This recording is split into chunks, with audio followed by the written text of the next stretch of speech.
Hey, hey, hey, happy Friday. Happy last Friday of November.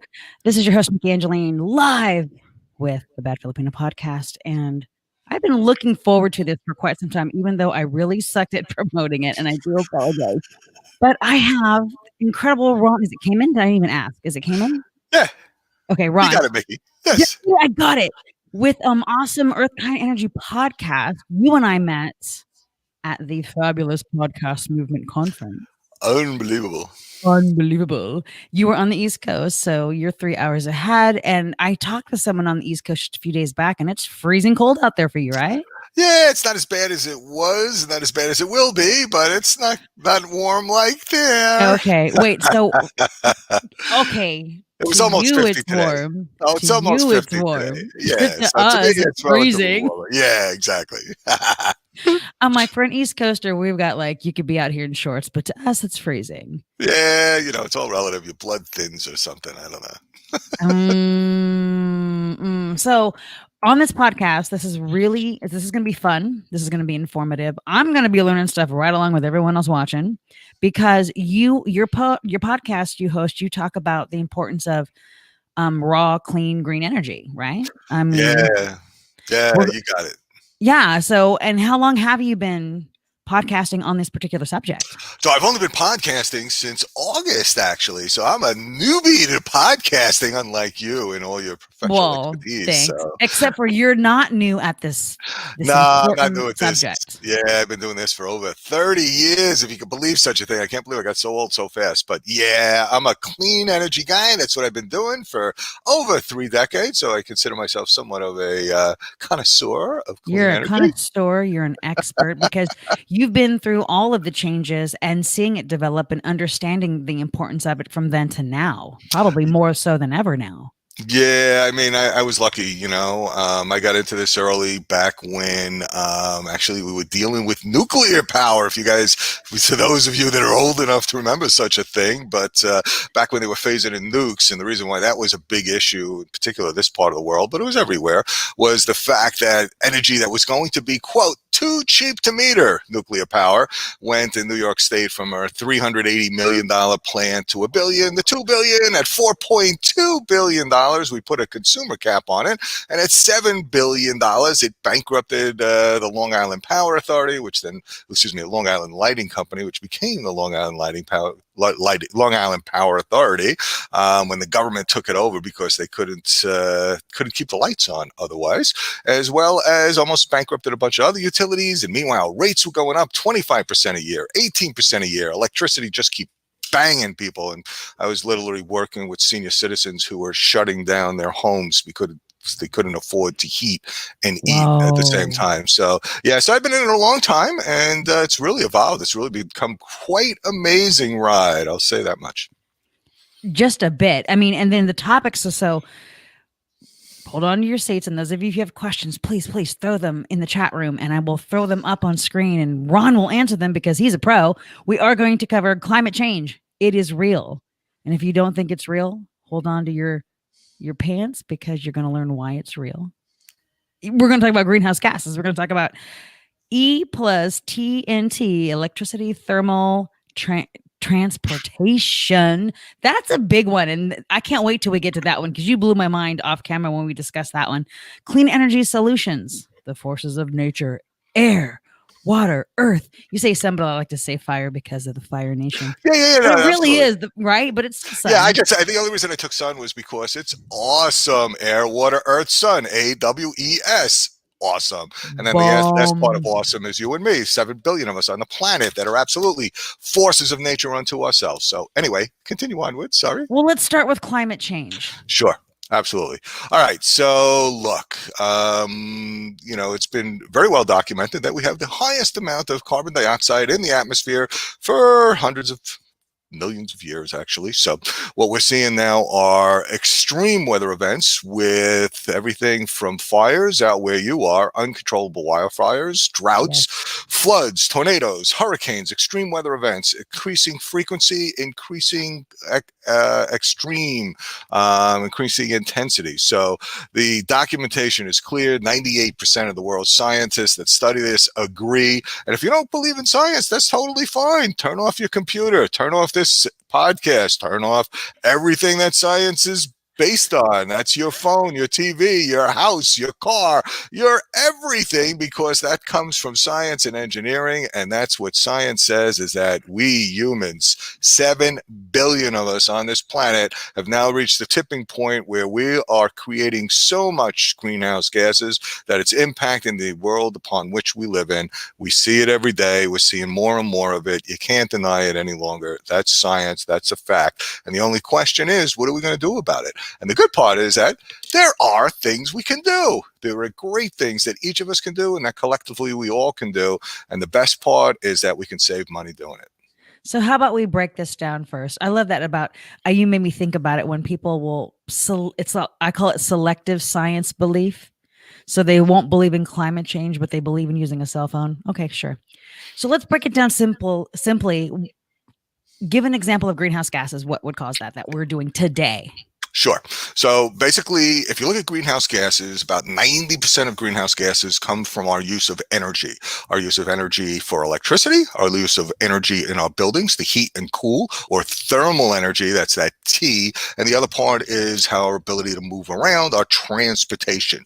So simplest example for most people is you get in a car. Every time you get in a car, you're an internal combustion engine, you turn it on, you're exploding this gasoline under your hood, thousands of explosions every second, basically, producing a exponential output of gases. And of course, nobody wants to sit behind your gas and sit and turn on your car in a garage, because if you turn on the car in the garage, you suffocate, right, from the carbon monoxide. Yep. And that carbon monoxide also has carbon dioxide and another sort of other nasty things that come out of that tailpipe. So that's one simple, easy example of the production of greenhouse gases. It's every vehicle that we drive that has an internal combustion engine where we're exploding a fuel and burning a fuel, and it's incomplete combustion, and what happens is we get greenhouse gases. Same thing happens if you have a hot water heater or a heating system or an air conditioning system. So in a hot water system or in a heating system that uses, let's say, gas or oil, natural gas or propane or oil heat, that's really clear. You've got a combustion system in the house that's burning, or in the building that's burning, and it's spewing out carbon monoxide and dioxide and all sorts of other particulates and greenhouse gases. If you have electricity for anything that you're using, where is the electricity coming from? Now, if you have good sources of electricity, like from the air with wind power, or the water with hydropower, or the earth with geothermal energy, or the sun with solar energy, then you're in a different category. But until we do that across the board, and people are starting to do it, we're getting some speed, we'll talk about that in a minute, but until you do that and you get your electricity from coal or oil or natural gas, you're producing, again, greenhouse gases. And between the three, the electricity that we use, the heating and cooling that we do, and the transportation, that's 90% of our greenhouse gases. That's why we're reaching this tipping point of environmental catastrophe. And that's why we have to do something, and we have to make this transition. So then going into one of those choices, because I know with technology and manufacturing, even though the development is happening with gas cars that are emitting less emissions, we're trying to work into the electric car. Right now, where we stand, would you say the electric car does better, or is there a pro and con even with that for travel? Yeah. So first, I always ask everybody this question. Are you one of the 98% of Americans that 98% of the time your daily trips are less than 100 miles? So think about, where do you drive in a day? How far do you drive in a day? And 98% of the people in this country, 98% of the time, they're within a 100-mile radius of their home. They're commuting to work, they're going to the store, they're dropping the kids off here, they're doing this, they're doing that. But 98% of the time, for most people, we're driving less than 100 miles a day. Actually, it's 98% of the time we're driving less than 50 miles a day. But let's say it's 100. there are now electric vehicles on the road. And we're not just talking Teslas anymore. We're talking about every manufacturer has an electric vehicle. You can go on the high end with the Porsches and the BMWs and the Mercedes, down to the midstreams, all the Hondas and the Toyotas, etc., down to the lower end with the Nissan Leaf and the Chevy Bolt. And what you have are electric vehicles that go you know all of these. I know a couple of them that go over 200 miles on a charge. So what does that mean? That means that if you can take your electric vehicle and you can just plug it into a regular socket in your garage or plug it into a regular wall socket wherever you are and leave it overnight, you've got 200 miles of charge for that day. So in terms of where we are technology-wise, these electric vehicles now, you plug it into a regular wall socket. You don't have to worry about charging. You just go out, do your 100 miles. 98% of the time, you don't think about it.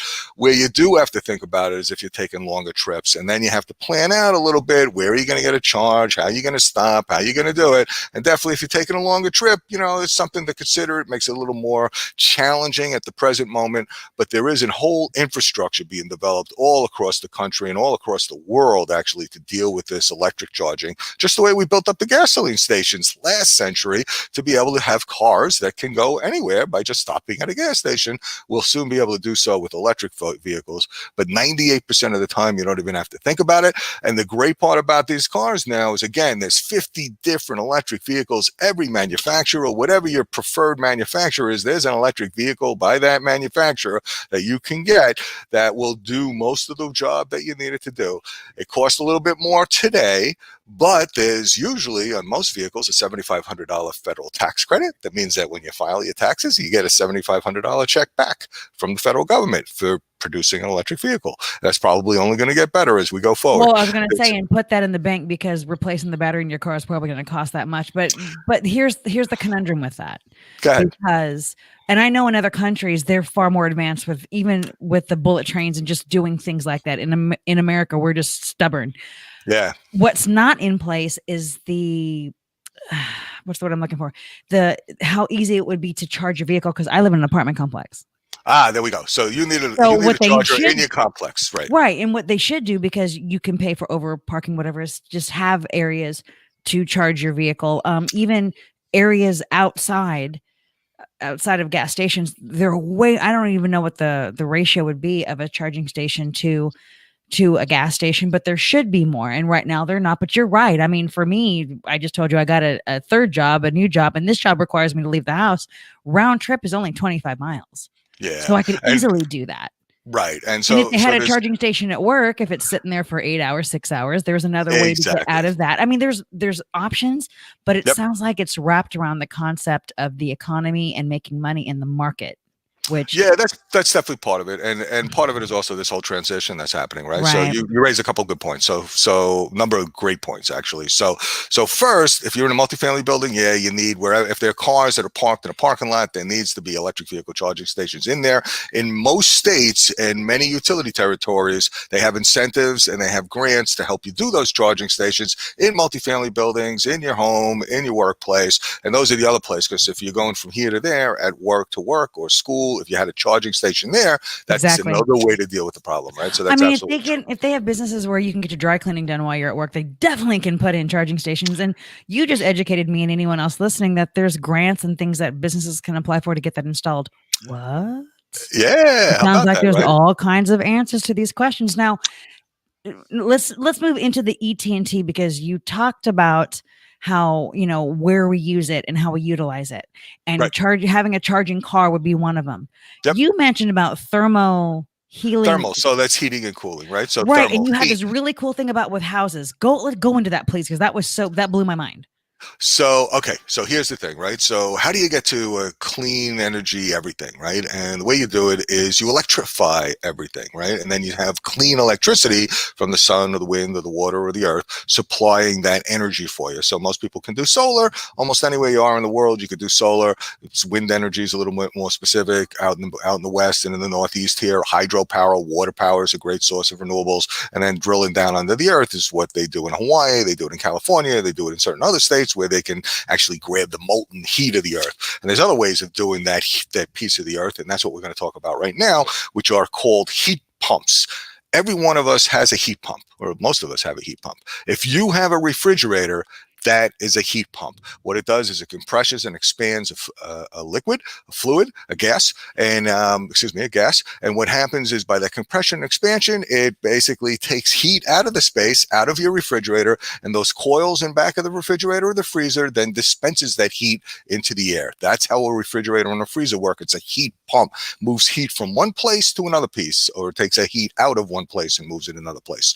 An air conditioner is also a heat pump. And an air conditioner, what it does is it compresses and expands, again, this gas, creates cooling and heating, moves hot air out and brings cool air in. That's a normal air conditioners. You're cooling a space.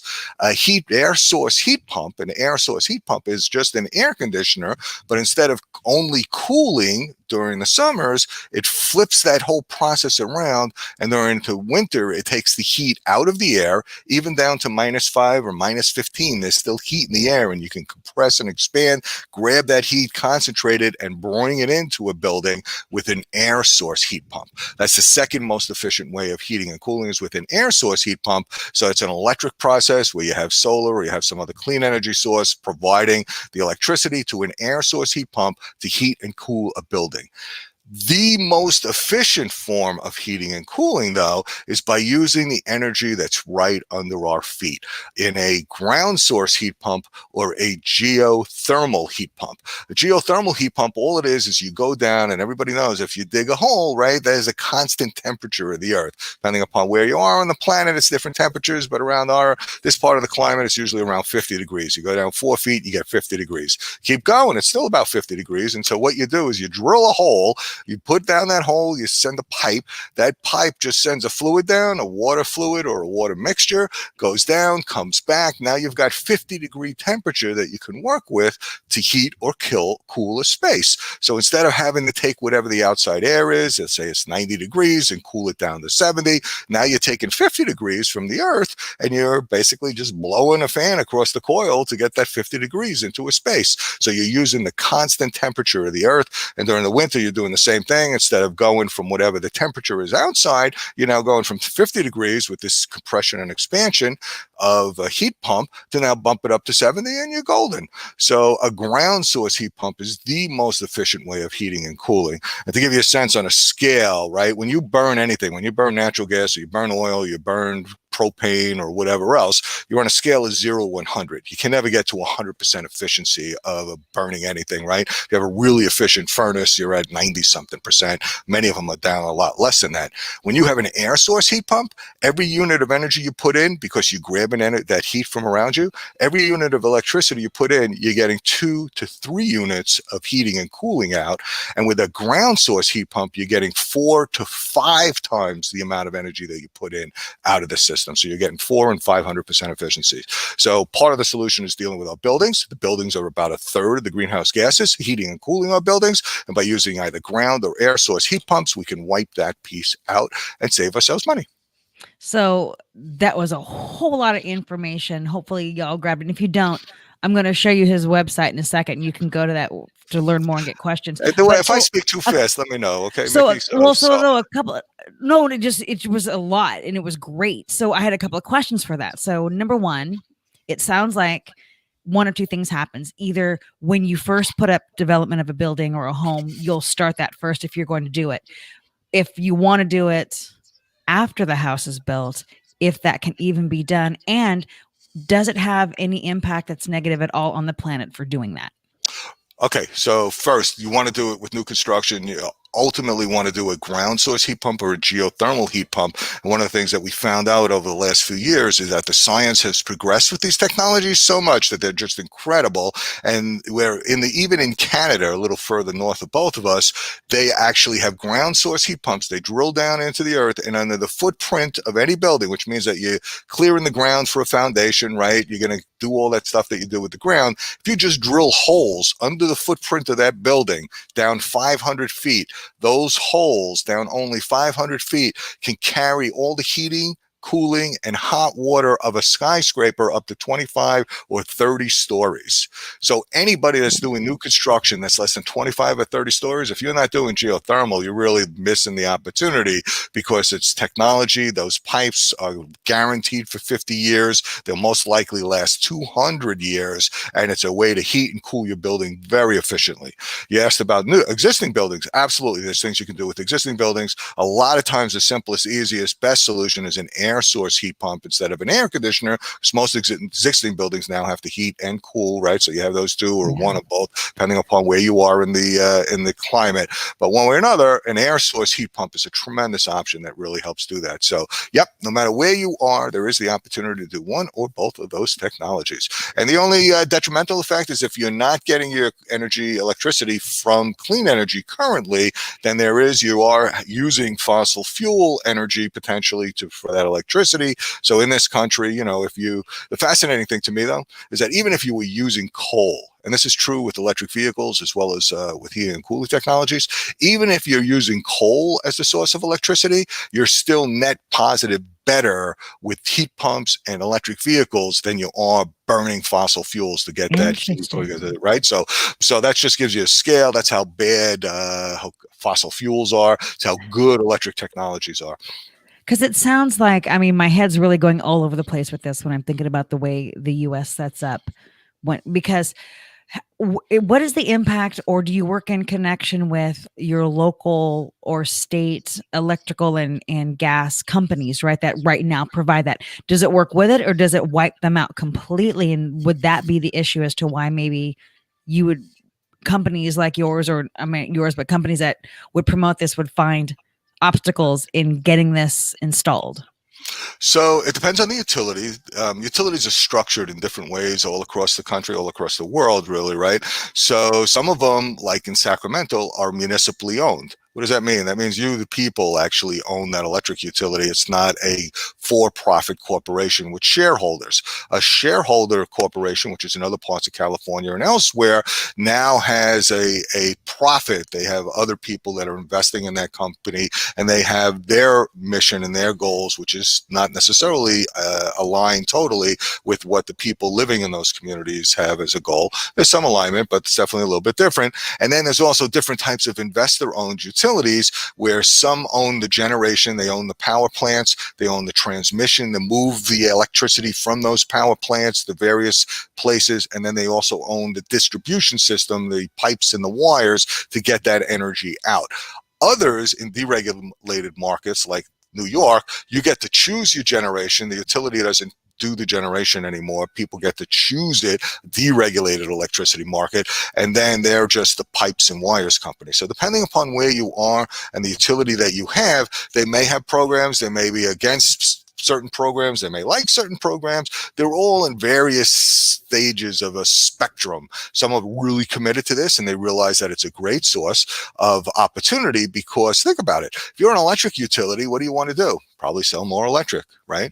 So, okay, well, how are you going to sell more electric these days? Well, people are buying more electric. They've got more gadgets. They got more things. Okay, that's one way. But boy, you know what? Suppose that you could, instead of expanding your electricity sales that way, you can expand it by getting some of the natural gas or the oil customers who are heating. Oh, electrify that. Oh, there's another source of revenue. Oh, and instead of people using gasoline for moving their vehicles, they got electricity moving it. Oh, there's another way that they might be able to gain some additional revenue. So there's some definite incentives there for electric utilities to move into the space. But it sounds like even if they move into it, they're risking losing some, because this sounds like such an efficient, better for the environment option. Yeah, in some ways that's true. In other ways, and I'm for that, but I'm sure companies that are trying to make money off of the necessity for the electricity aren't as keen. Am I wrong in assuming that? Well, I mean, that's really the case with solar, right? So, you know, one of the things that is that when you do a building that's solar powered, and it's solar powered for your electricity, and it's solar powered for your heating and cooling, and it's solar powered for your transportation now.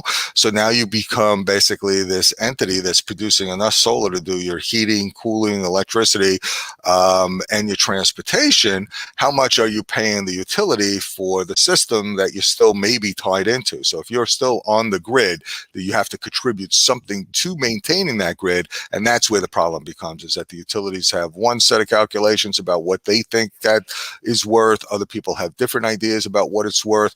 And some of the things are called the value of solar. And part of the value of solar, the idea behind it is that during the times when the grid most needs electricity, that's the time that solar, and in certain places wind, produces that electricity. So there's a bunch of factors that get weighed into it, and it's not easy, it's not simple, but the reality is this. The reality is this: if you're building a new building, you should absolutely be doing solar with geothermal heat pumps or air source heat pumps at the very least, to be able to do your heating and cooling and building an electric infrastructure for your transportation. Because if you do it at the beginning, you can ultimately wind up with paying off your asset, the solar electricity plant, paying off your other heating and cooling and your transportation assets, and now the fuel is free. It's just coming from the sun. And one of the things with vehicles that you realize is that electric vehicles, even with normal electricity is cheaper, much cheaper than gas. So when moving to an electric vehicle, even if you just have regular electricity, not clean electricity, not solar electricity on your house, not free electricity from the sun or the wind or wherever, even if you have regular electricity, you're still paying about a half the price that you would for gasoline when you look at an electric vehicle compared to a gas vehicle. So you're saving on fuel. And then with an electric vehicle, you also save on maintenance. There's no oil changes. There's no transmission fluid. There's only 20 moving parts instead of 2,000 in an internal combustion engine. So a lot less maintenance as well. So there's a lot of ways to save money. And then on the utility side, they vary across the board. Some of them are endorsing this and embracing it and moving with it. And other ones are fighting it tooth and nail. And, it's that old dinosaur thing. The dinosaurs take a while to go out. So what it's going to come down to, and this will really kind of bring it all together, is because you're looking at solutions that will ultimately, going forward in the future, clearly it'll heal the planet. I mean, we say save, but really heal the planet without us having to all die out for the sake of it. But the pushback will be, jobs will change because technology, which means those that are doing the fossil fuel jobs, those that are doing the others, they're at risk if they don't learn the new out of a job. People worry about it because it seems like, at least in America, we factor the things that we need based on how many jobs it will supply versus how many jobs it will take. But overall, it is about being eclectic and changing. We can't be stuck in the past. We can't continue to go on, or we're really going to, the planet will survive without us, but technically, basically we'll take ourselves the out argument of it. across the board. So where do you see it as, for those that are going to argue to say, well, it's going to take jobs? Does it create jobs? It's going to ruin this. It's going to change my whole life, and I don't want on board. Like, where's your... So here's an amazing statistic. So I'm part of this organization called Environmental Entrepreneurs, or E2, which actually comes out of California. But they're a nationwide group now, right? And they're a bunch of entrepreneurs, and they're all different kinds of people: large, small guys like me, big guys. Anyway, they do a national study. They started a national study a few years back about clean energy jobs. And the fascinating part that I was blown away by, as was everybody else, is that currently, today, there are over 3.4 million jobs in clean energy. That's triple the number in the fossil fuel industry today, and it's only growing and getting better. So when we talk about jobs, if you're really serious about jobs, they're different kinds of jobs. They're not going down into the earth and digging and putting your life at risk, digging coal. Instead, what it is the types of jobs are doing insulation and weatherization in people's houses. It's installing these air and ground source heat pumps. It's building electric vehicles. It's maintaining those electric vehicles. It's doing solar electric on people's homes and in communities and in big fields. It's all those types of industries. And right now there's 3 times more Americans working in clean energy than in the fossil fuel industry. So if you're into jobs, it's the best thing. And the other interesting piece that comes out of it in terms of a prosperous economy, besides the jobs piece, is that when you take a look at it, and any one of these sectors, and I've worked for 30 years with various different people, so I've worked with schools and nonprofits and governments and businesses, and almost any of these instances, you can look at electricity, you can look at heating and cooling, you can look at transportation, and you can figure out ways of structuring deals that people save money. When you look at this systematically across the country and you say, look, we're going to to make this transition to a clean energy economy. We're going to create millions of jobs, and we're going to do it in a way that would do clean electricity, clean heating and cooling, clean transportation. And the amazing part is when you do all those three together, you get these synergies now that build upon each other, and it's $5 trillion of savings by doing that and taking out the fossil fuel industry. Okay, ain't so good for the fossil fuel industry, but you know what? For the rest of Americans, you don't want to it's do real that money. Right. You don't want to do that forever because that's really depleting from the earth itself. So Right. now another responsibility we all have, you, I, and everybody, is our own personal carbon footprint, right? Right. So You talked about the less than 100 miles every day. I mean, I know I was driving Lyft there for a minute, and at least here, I can't speak for the East Coast, but at least here, especially in Northern California, the diamond lane almost never gets used because you have so many people, one person in a car going somewhere versus traveling, whether it's carpooling in a vehicle or taking public transportation or walking or taking a bike or that kind of thing, right? Yep. It's about that personal responsibility. So what are some, tips you might have that we could do? Because I guess it depends on where you live. I mean, in Sacramento, everything's pretty much spread apart, whereas in San Francisco, it's easy to walk and take the Muni and take the tram and do things where it's more of a public transportation kind of thing. Yep. So it's very true. It's all relative to where you are, and each locality is a little bit different. Everybody's situation is a little bit different, and we're all someplace on this spectrum. So I like to say we're all on the spectrum. There is nobody that's 100% clean and green and perfect. There's no perfection. So don't be feeling guilty or bad that you're not further along on the spectrum than somebody else.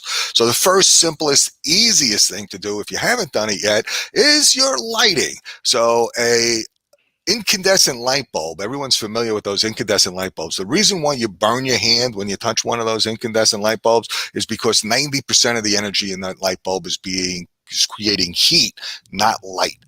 If you just switch out that incandescent light bulb with an LED, a light emitting diode, an LED light bulb, instead of 90% of the energy creating heat and using 100 watts, now most of the energy is creating light. So you get the same amount of light out of a 20 watt LED light bulb as you do out of a 100 watt incandescent bulb, and you're saving 80% of the energy, and you're getting the same amount of light, and in some instances you can get better and more controllable light. So first thing, take a look at your lighting and just change out your light bulbs. It's a simple, easiest thing on a personal level we can all do. There's other things you can do in your house with filters. So most people don't even realize they have filters in their air system. Those filters, if you have an air system, central air or any type of air system that has a filter on it, you want to change those filters regularly, because if you don't, what happens is the filters get built up with crap. That crap then stops the air from flowing. That stoppage of flowing means that it's got to work harder. The system's got to work harder to move that air through. It also builds up all sorts of nasty crap on there. So you get nasty things in the air, which you don't want. And in addition, as this system works harder to try to move through that bad filter, that clogged filter, it starts backing up and it can blow up your system, which is not a good thing, because then you have to do this major repair. So change your filters. If you have filters in your house or in your home or wherever you are, apartment, make sure those air filters are changed regularly.